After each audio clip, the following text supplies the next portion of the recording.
Welcome to Diaries of a Data Scientist, our podcast in which we share about what's important to break into data science, provide valuable insights also for senior data scientists, and invite interesting guests from different data science areas. We're Yasmin and Kate, we're both data scientists and mentors working in industry, and we are sharing here our thoughts and experiences. Let's go! Hello everyone! This is episode 30 of Diaries of a Data Scientist. Today we do not have a guest for you, so you have to deal with Kate and me. But we are having a super nice and also concise episode for you. And we provide 5 tips for effective communication for data scientists.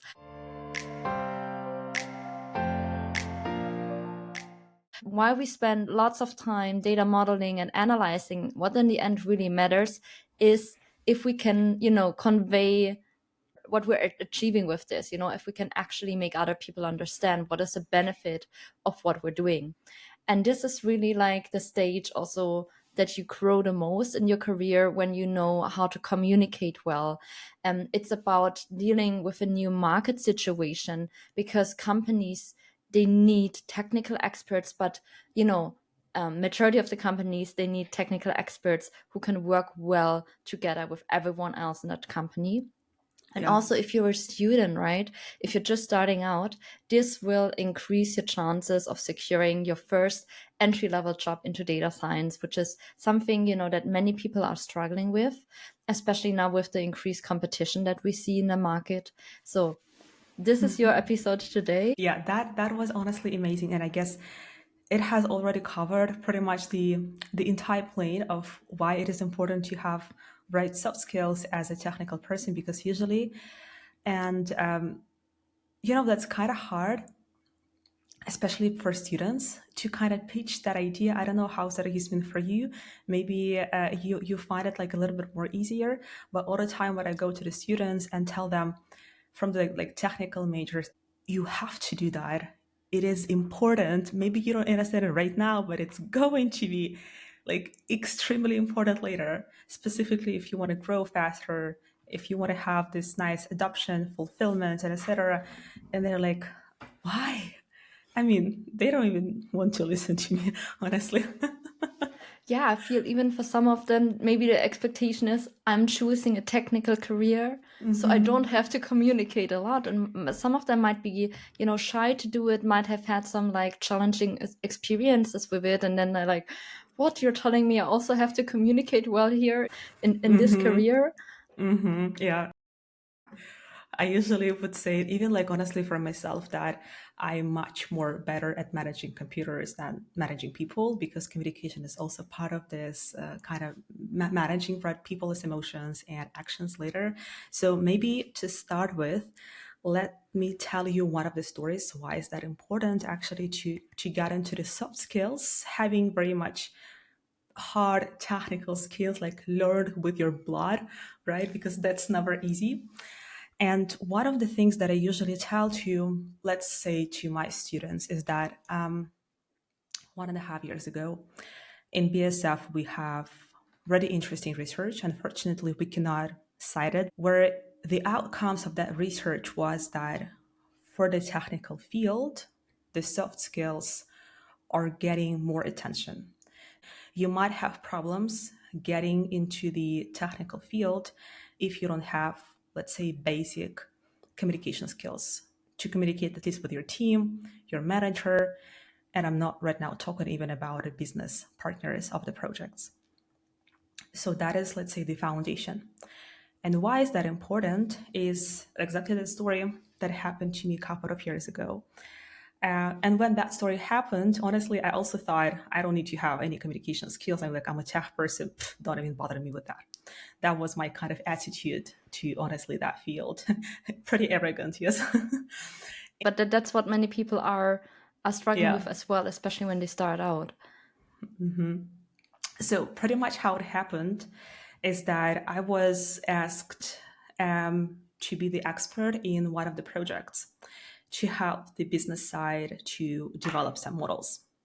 And when I got into this project, I started kind of exploring the artifacts of that project. Mm-hmm. So pretty much the artifacts, like the more was about like that project was repeatedly started and halted, and that was due to one of the facts that pretty much the entire leadership management of that project, they were asking pretty high, let's say, technical standards or Mm-hmm. expectations, and the expectations were that let's have a moment of joke right now, yeah, that we need to have it for, let's say, 10 years, 100% accuracy, which is actually mathematical not possible. And also what I've understood from that kind of project is that the one of the reasons why that project was started and halting like back and forth at a time is because the people that were hired to build this AI based, let's say, product, they were from the business side. So they were from either finance, economics, which means that they didn't really understand this kind of difference between business and tech positions. Mm-hmm. Why do we even need to have these kind of tech positions? It was not very much clear. And because of that, there was not really a trust to me as a technical expert representing technical side. And of course, if you will combine all of that part, you will say, okay, what you have to deal with is you don't have AI adoption in the end. Really high technical expectations. People don't trust you. They don't even understand why you are in here, and you have to manage all of these like difficulties, right?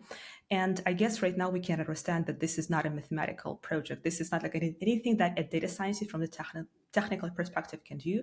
It is more about soft skills space.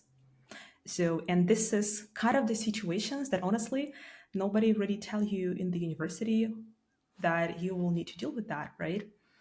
This is not something that you will be Yeah, but prepared also for. even if they tell you, right? So there's not much you can do to prepare on except for like, putting yourself out there and maybe following some of our tips from today. Oh yeah, definitely.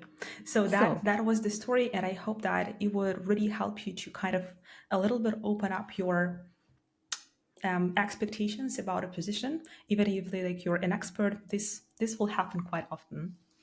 So yeah, absolutely. Let's get into it, I would say.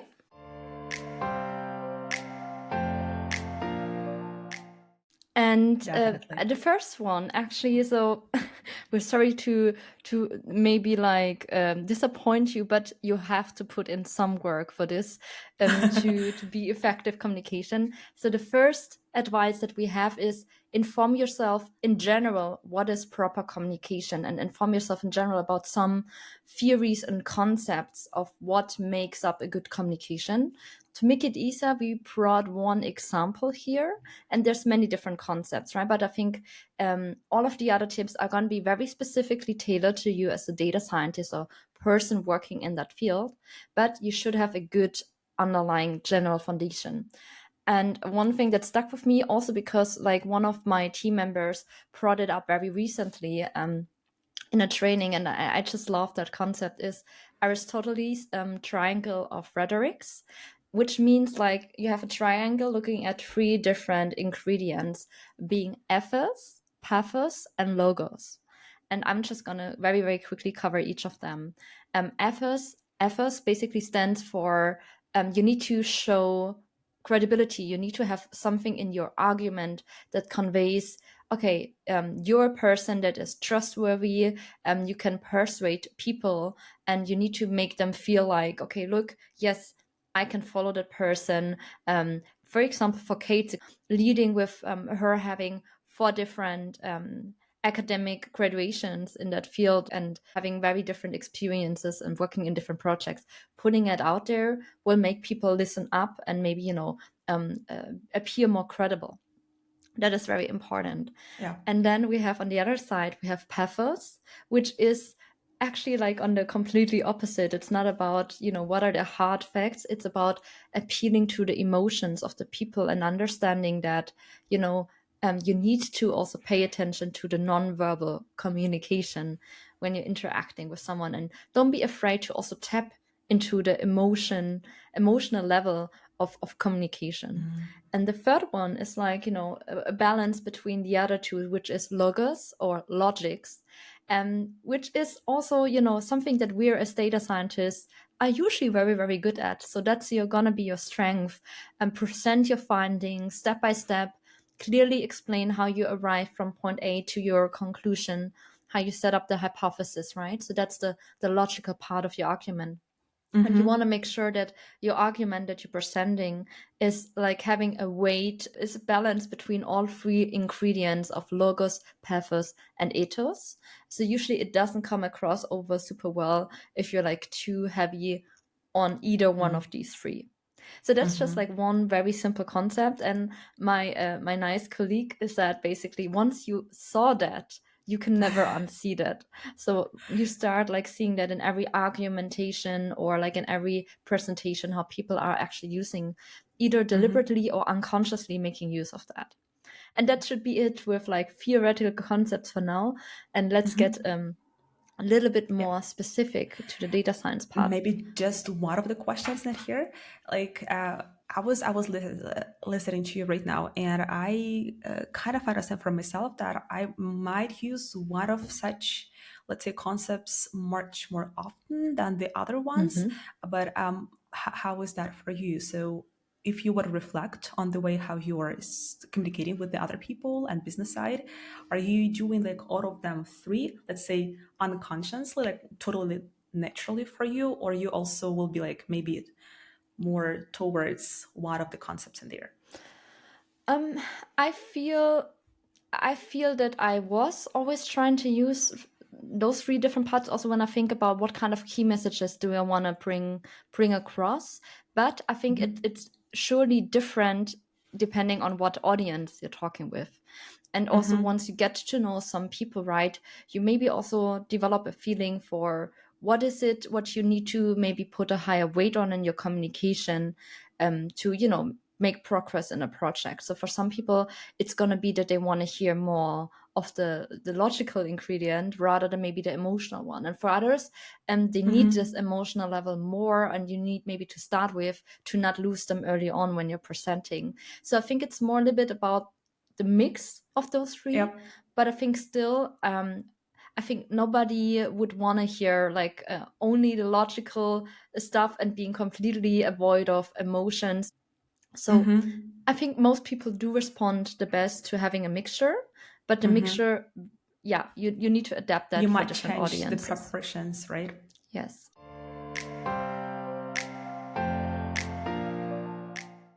Amazing, amazing. And how would you go ahead with the, let's say, with the engagement, or maybe a little bit to talk about expectations in the project? Would you also use that, or you would use something else? So I think you're referring to our second point, and Yeah. our second advice is exactly that. When you're about to head on in a project, right?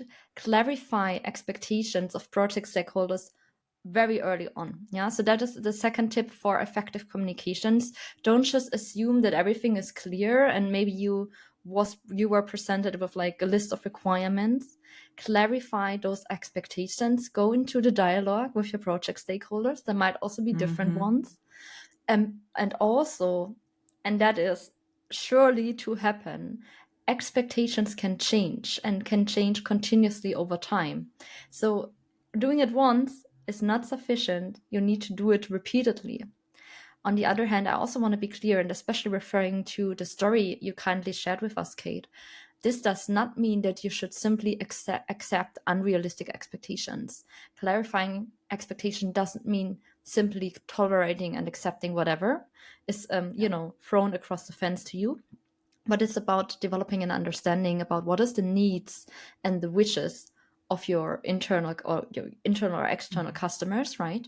And then, on the other side from you with your expertise to manage those expectations and putting out what is possible also in what time frame. And Yeah. here, let me just refer to one other project triangle, which is like in time, in quality, or in cost. And I think a super smart project manager once told me you can only choose two of them at a time. So either you have something maybe on time and on quality, but it's going to be super expensive, right? Or Yeah. you're going to have it maybe on time and on cost, but the quality is going to lack. Yeah. So, keep some things like that in mind when you also manage expectations and think about what's possible.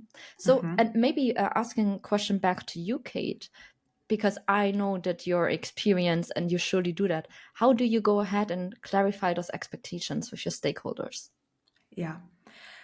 For me, it is really, really important to firstly get connected, right? Because this is something what I've been also not told but heard about, that the business is done by people, right? Not by computers, not by programs. And in order to implement anything, you need to have this people connection with them. And therefore, as a data scientist, yeah, and let's maybe talk on here about either the data scientists that are like just fresh from the university, or data scientists who had usually really like highly technical managers and they were not very much interacting with the business part. Is that all the time when you're presented in the projects, specifically if it is the first meeting, what you want to do is you don't want to over complicated stuff that you're talking about, because it is really important, right? You are there to add to the table your technical knowledge, right? Your expertise to implement that, but also what you need to understand.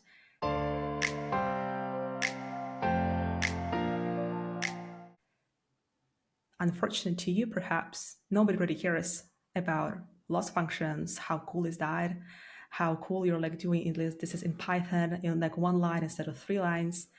I'm talking about this right now. I'm having goosebumps because it is amazing, but they will Except not. if you have like me opposite of your table as the Oh as yeah, the manager of a project with my data science definitely. background. I'm like, give it to me. Yes, yes, that's different angle to look at this kind of things. But it's important to understand that those people that are highly patient and emotional to their business, because this is something what they love, and they're looking at you, at your expertise, as something, as a tool that they can use, that you can help them to bring their ideas to light, right? So please do not go to the technical details, because this is something what I've heard a lot from the technical experts, like senior data scientists, amazing people. They just total like usually overlook this kind of thing, that they will go to the meeting and say features, loss functions, I don't know, like arguments, whatever it is, people will not be able to follow you, and you will lose them immediately in the first couple of seconds, just saying these kind of words they have no idea of, right? Or if you would go ahead and say exogenous variables, that's even from the statistics, it's not from even the data science part. Factors, try to use their language, appreciate what they bring to the table, that they want to have you as a technical expert to help them to implement that. And one of the things that I'm very much into is using actually analogies at here. I don't know how many times I was asked on meetings with my amazing business people, why cannot we have 100% of accuracy? This is actually something connected to the story, right, that I said at the very beginning. You don't want to go and explain the problems of overfitting, right? Of how dangerous is that, or like why is that not possible, and etc. What you want to do, you want to use a different creative way of having different angle looking at the same mathematical problem. And what I usually do is I will say, okay, imagine that you have a jacket, and you got a jacket which is really tight, like it's really fitting your body, yeah, but you don't Mm-hmm. have any space to move. And what if you would have a bad weather and you will need to add a sweater? Will you be able to adjust with this jacket? Not really. So, or if you will need to add two sweaters or something like that, right? This will be the problem of the overfitting. So look at the same problems from the very creative way, not from the perspective to tell the mathematical formulas, nobody really cares about that, but from the perspective of them to understand you. Yeah, and you don't So need to showcase your intelligence with, yeah, using highly complex terms or anything like that. I know, if you establish yourself as like a professional in the beginning, right? They know you're credible. They know that you have great academic maybe record and background, and you have seen different projects in your career. So you don't need anyone to convince them about your intelligence by using it, making it more complex, maybe even than it is. But the win, the jackpot is being able to communicate in Yeah. simpler terms, and getting the people understand. And Yeah. maybe one example, I think everyone who is kind of in that field knows Andrew NG from YouTube, right? And I think he's just so inspiring to many people, because he manages to explain advanced concepts using very simple language, using very simple examples and visuals. And I just love that, and I think that many people agree to that. And be Andrew, be like Andrew in your projects. I think that is the ultimate goal there.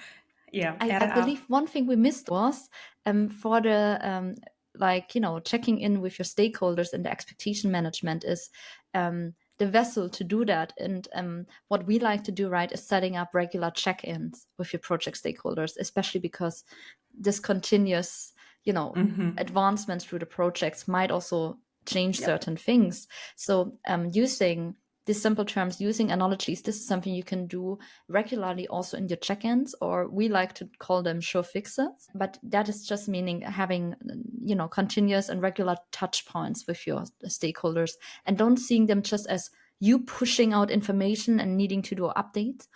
Get yourself guidance, ask for feedback, get into interaction with them, right? It's not a one-way street. Yeah.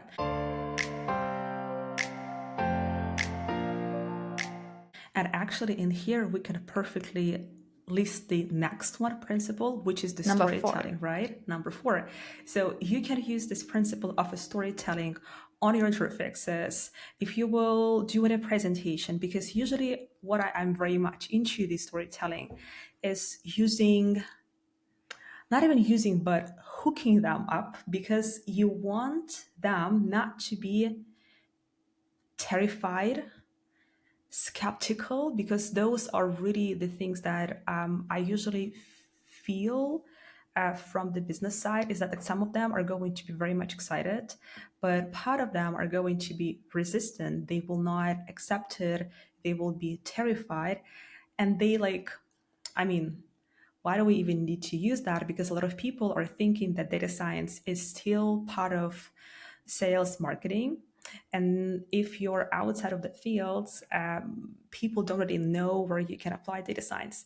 And usually what I love to do in my storytelling part is first to highlight these topics, to hook them with really interesting data science applications. And this is the time when they got like heavily involved, shocked, surprised, for the positive side, of course, that when you go to the pharmacy and you got a new prescription, how do you think they kind of decided or estimated how many times you need to take a pill?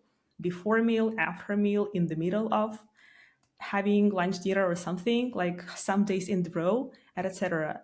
Yeah, that was not taken out of sudden because they just decided to do so, right? So that's not gonna how is that working? And they were using data science like ML and I in this sense to optimize, to feel to see the optimal solution for this prescription. The second option would be, I don't know, cancer treatments, any disease treatments. Data science is heavily used in there. Like any medical field is heavily based on the data science as well. Another example would be if you are in production, you can optimize chemical formulas like your detergents. All of your washing machines in the laundry, they have this optimal number of, like, I don't know, temperature, I guess speed, and etc. That was actually also created with the data science. That was also not taken out of sudden randomly. They will get engaged, involved. They're like, oh my goodness, I haven't heard about this. Or this is something that honestly, even for me, really surprising, is that nowadays you can download one of the apps in the App Store or Google Store in your cell phone. And if you have a mole on the skin, you can take a picture of this one, and the app will suggest you if it is cancerous or not cancerous, and whether you need to go to the doctor to check it up or not. That is amazing. And this is something that people are not aware of. And once you hook them up, you go ahead with your line, your project, explanation, expectations, capabilities, limitations, and etc. Yeah, I love that. And it's so funny because you and me, we just talked directly before recording this episode, how both of us were theater kids in school, Oh meaning that, yeah. you know, the kind of kids that maybe were in school choir and part of the school theater productions. And, Mm-hmm. you know, having had that background, you know, it just comes very naturally to you. What makes up a good story? A good story has some form of like introduction, the preamble, where the problem is being presented, you know, good versus evil of fighting in an imaginary world. And then you have some rising action throughout that storyline, which is, for example, where you are presenting how you analyze the data, what are maybe one or the two major challenges that you came across. And then you have like the climax of the story, which usually from you as a data scientist would be, what are the insights that you presented? Is your hypothesis right, or did you have to reject it? And then you have maybe some resolution, you know, that's like the happy ending of your story, what actions need to be taken, you know, to be continued maybe in the next book, what else has still to be done.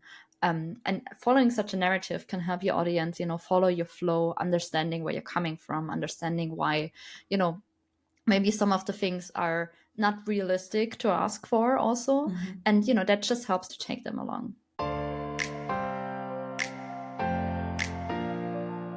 The last point, which is basically something that is also important to apply each of these other pieces of advice that we gave to you, is knowing and engaging your audience. I've also mentioned that, like knowing what is the perfect mixture of pathos, ethos, and logos to apply for your audience. The key is to understand and make an effort to get to know where they're coming from, why they maybe think, you know, we're not going to do that, because maybe they had some challenging projects 4 years ago where they tried to achieve something similar and it failed miserably because of some kind of reasons. And now they're saying like, no, we've tried this before, we're not open to that.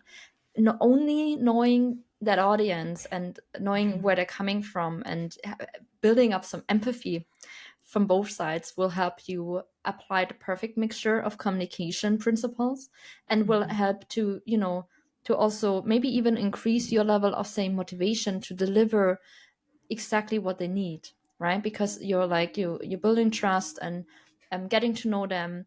And in the end, it's also knowing and engaging your audience. We already mentioned that communication is not a one-way street. Your check-ins, your stand-ups should not be like you just pushing out information. Ask Mm-hmm. questions, pay attention to the reactions, encourage dialogue.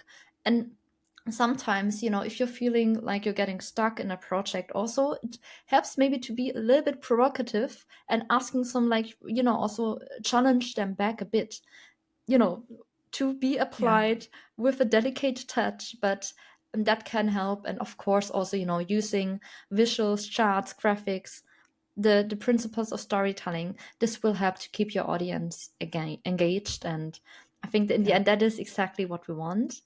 And these Mm-hmm. were our 5 tips for effective communication for data scientists. Amazing. And perhaps to wrap it up, guys, just maybe really, really important for me was to understand as a data scientist, like as any technical person, right? Why are we doing this? We're not doing this because like data science is like cool or something like that. We're not doing this because of that, right? This is, you should not think that applying AI and ML is the final end goal for you or for the project.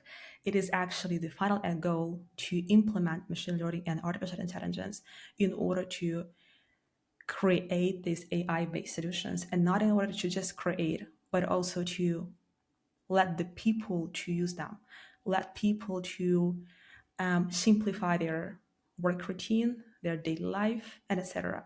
So the like what I'm trying to say is that data science is not the end goal. Data science is somewhere in between as a tool.